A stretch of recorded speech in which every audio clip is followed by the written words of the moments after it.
Carolyn Dube here. What's the play for today? Today I'm having a very logical play day. Now granted, this is logic that makes sense to me, so we'll see if you agree that it's logical.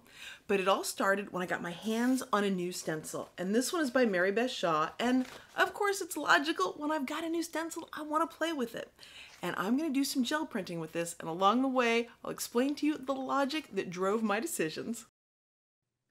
When I'm using stencils, a gel plate is absolutely a logical, practical decision because a gel plate will hold that stencil in place. Here I'm just making sure it's flat and pressing the stencil down so that plate can grab it. It's going to hold it in place as I put that acrylic paint over it. And I'm just using a heavy body acrylic paint here. I'm using black, but you can do this with any color. But there is a logical reason for this black that you'll see a little bit later in the video. Now, a little piece of something from on top of my counter ended up in the paint, so I just pulled that out and then went right on back to brayering that color around. Now, once I've got this completely covered in paint, how do I lift up the mask without disturbing the image so I don't get any finger smudges and stuff, that kind of thing? Well, there is a little trick to it. Now, I've grabbed a clean plate, so it's a little easier for you to see what I'm doing here. I just put my finger near the edge of the stencil and I press down a little bit and that'll pop up part of the stencil and then I can easily grab it with my other hand. So now you know how I was able to get this mask started to pull it off. And now I'm ready to add some paper to it. I'm going to take some vintage dictionary book text here and put it on. But guess what? You can use whatever kind of paper you like. You like copy paper, cardstock, whatever you like. The one kind of paper I stay away from is an inkjet glossy photo paper. But as expensive as that is, why would that be logical to use it for a gel print? Now, another reason why it's logical for me to choose a gel plate to do some stenciling is because I'm impatient. I like to do things quickly, and a gel plate is the fastest way to stencil. Now I sit at a fork in the road. I've got this great print, those wonderful crisp lines on it. Do I leave it as it is, or do I add color? Well, for me, the logical thing to do is add color because I love playing with the rainbow. Now, there are a lot of different art supplies I could have done this with. I could have used inks or watercolors, but instead I chose watercolor crayons. And the logical reason for that is they were the closest thing to me.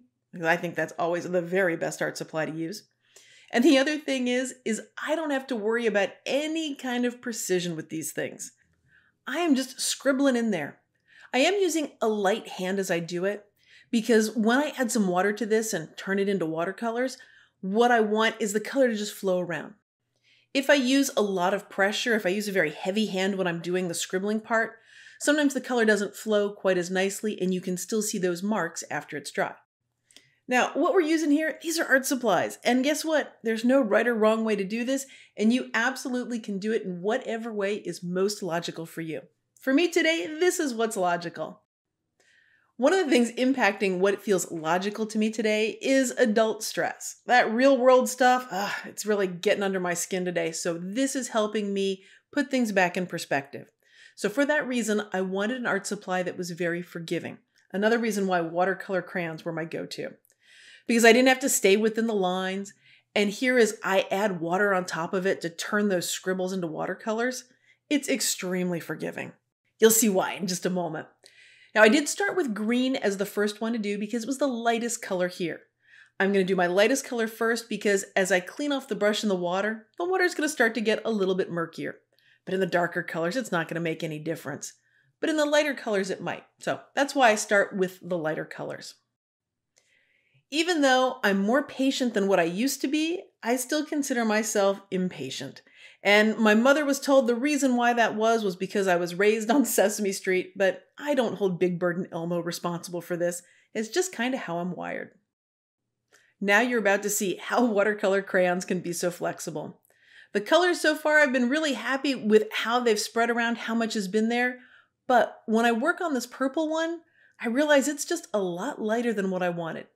I need some more color on there. And that is an easy fix. All I need to do is pick up that watercolor crayon and add some more color to it. On this one I haven't added water to yet. I'm just scribbling some more on there to get more color. The one that's wet, I can scribble right on top of that and add some more color.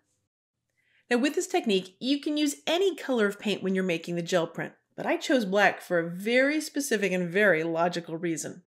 That black paint makes it look like I am neatly staying within the lines, when I am not. I am so going over that line on just about every one of these little petals. Thanks to the black paint, none of that shows when I'm going over the line. If I'd use, say, white paint for this, it would definitely show that I wasn't staying neatly within the lines.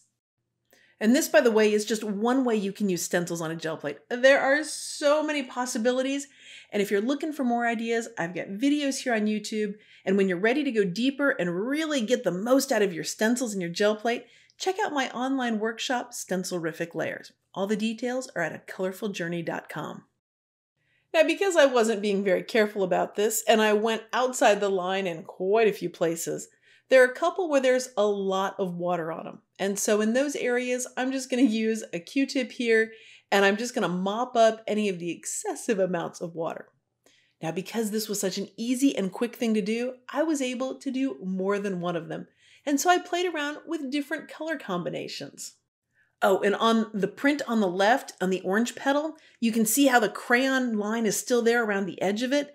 That's from where I used a lot of pressure, and that's what it looks like. Thanks so much for joining me for today's play. If you've enjoyed this video, if you found it fun, I'd so appreciate it if you gave it a thumbs up.